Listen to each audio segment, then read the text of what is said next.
તો વડોદરાને હેરિટેજ અને ક્રિએટિવ શહેર બનાવવાની મોટી વાતો તો કરવામાં આવે છે, પરંતુ હાલ તંત્રના પાપે અનેક બિલ્ડિંગ જર્જરિત થઈ રહી છે। શહેરના ન્યાય મંદિર, લાલકોટની બિલ્ડિંગ કોર્પોરેશન સત્તાધીશો અને અધિકારીઓના પાપે ખખડધજ થઈ રહી છે। 1890માં એક શિલ્પકારની દેખરેખ હેઠળ ન્યાય મંદિરની બિલ્ડિંગનું નિર્માણ કરવામાં આવ્યું હતું।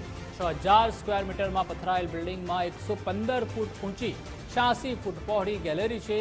હેરિટેજ ન્યાય મંદિર બિલ્ડિંગ જાહેર શૌચાલય બન્યું છે। તંત્રના પાપે હેરિટેજ બિલ્ડિંગમાં પીપળો ઉગી નીકળ્યો છે। એટલું નહીં, ન્યાય મંદિર, લાલકોટની ફરતે દબાણો અને ગંદકીનું પણ સામ્રાજ્ય છે। વૈભવી હોટલમાં કોર્પોરેશનના અધિકારીઓ સેમિનાર રાખી માત્ર લાખોનો ધુમાડો કરતા હોવાનો લોકોનો આક્ષેપ છે। દર 2-4-6 મહિને આ શાસકો અહીંયા આવીને અલગ અલગ તાઇફાઓ પ્રોગ્રામો કરતા હોય છે। હેન્ડ ઓવર કરવાના બાબે તંત્ર તમે જોયા છો, સરકાર તરફથી 2 વાર તો હેન્ડ ઓવરના પ્રોગ્રામો થયા।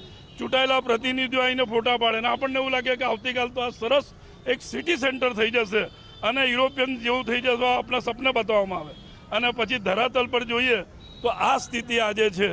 એટલે મારું માનવું છે કે આવા સિમ્પોઝિઝમ કરવાથી કશું જ નહીં થાય।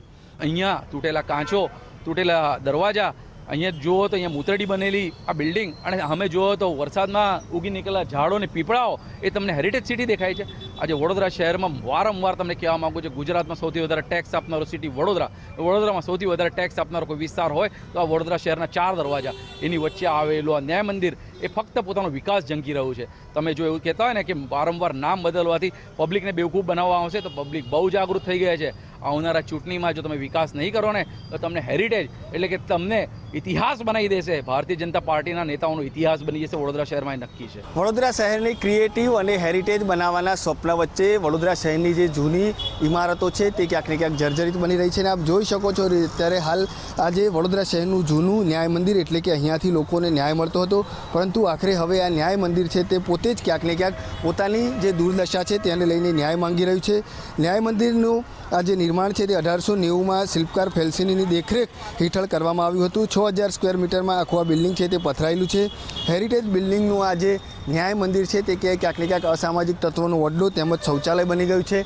આ બિલ્ડિંગની અંદર ઠેર ઠેર પીપળાના વૃક્ષ છે તે પણ ઉગી નીકળ્યા છે, જેને જ લઈને ક્યાંક ને ક્યાંક આ જે બિલ્ડિંગ છે તેને પણ નુકસાન થવાની ભીતિ છે તે સેવાઈ રહી છે।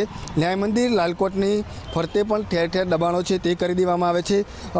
વડોદરા કોર્પોરેશનના સત્તાધીશો વૈભવી હોટલમાં કોર્પોરેશનના સેમિનાર નાખી અને ક્યાંક ને ક્યાંક માત્ર લાખો રૂપિયાના ધુમાડા કરતા હોય તેવું પણ લાગી રહ્યું છે। નાગરિકો જેને ધારાસભ્ય બનાવ્યા તે જ શહેરની સમસ્યાને લઈને હાલ તો સવાલ છે તે ઉઠાવી રહ્યા છે, કારણ કે હેરિટેજના નામે મોટી હોટલોમાં કરોડો રૂપિયાના સેમિનાર કરી અને ધુમાડો કરતા હોય તેવું સ્પષ્ટપણે લાગી રહ્યું છે। પરંતુ જે રીતે વડોદરાના સત્તાધીશો છે તે વડોદરાના હેરિટેજ જે ઇમારતો છે, જે બિલ્ડિંગો છે તેને જાળવવામાં ક્યાંક ને ક્યાંક નિષ્ફળ ગયા હોય તેવું લાગી રહ્યું છે।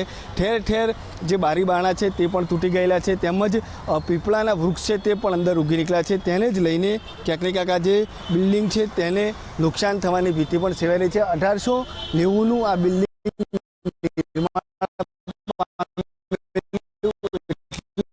કે હેરિટેજની યાદીમાં આવતું લોકો પણ કહી રહ્યા છે કે આ જે ન્યાય મંદિર છે તેને ક્યાંક ને ક્યાંક ન્યાય મળવો જોઈએ।